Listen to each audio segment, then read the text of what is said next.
This is one of the best days for New York since we have started this long journey into a dark night.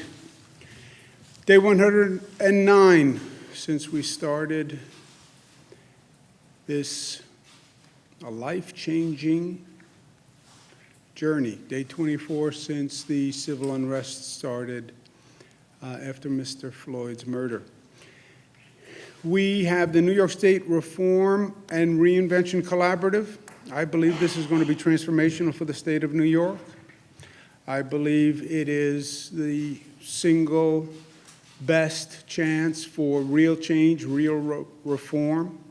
Seize the moment, carpe momentum.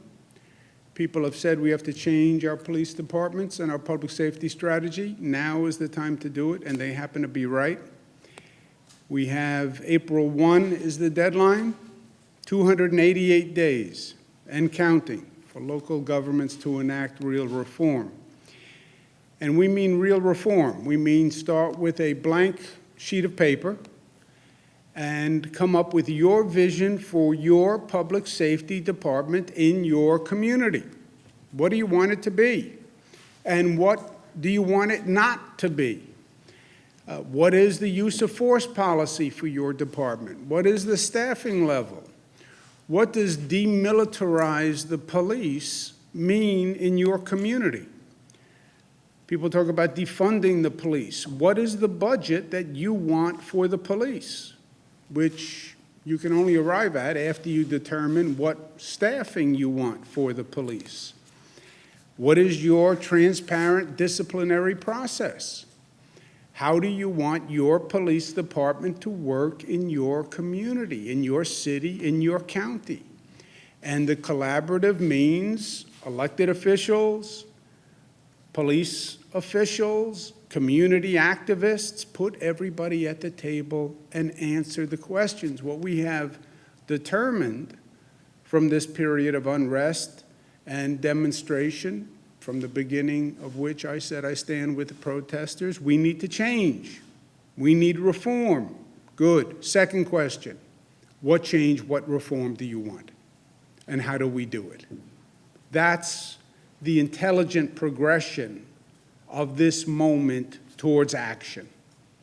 And this moment without action is a wasted moment. Make change when you can make change. Make change when the planets line up to change. After the Sandy Hook massacre, pass sensible gun control. The nation saw children massacred in a classroom. They were outraged. They should have been. Turn the outrage into action. How do you turn outrage into action in society? By actually coming up with a new policy and making it a reality. But that starts with leadership. And it starts with leadership on the local level. Somebody stand up and lead. Mayor, stand up and lead. City council president, stand up and lead. City council person in charge of public safety, stand up and lead. 288 days. Who has the paper? Who has the pen? Who's calling the meeting?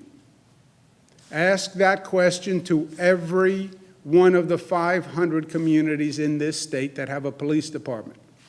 Who's doing it in your city? Who's doing it in your county? Only 288 days, and a lot of work to do in 288 days. Everyone says what they're against. Great. What are you for? And how do we do it? That's the question.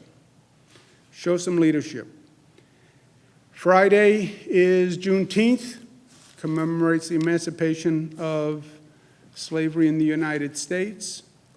It is a day that we should all reflect upon. It's a day that's especially relevant in this moment in history. I'm going to sign an executive order today, hence all my pens, recognizing Juneteenth as a holiday for state employees, and I'm going to propose legislation next year to make it an official state holiday.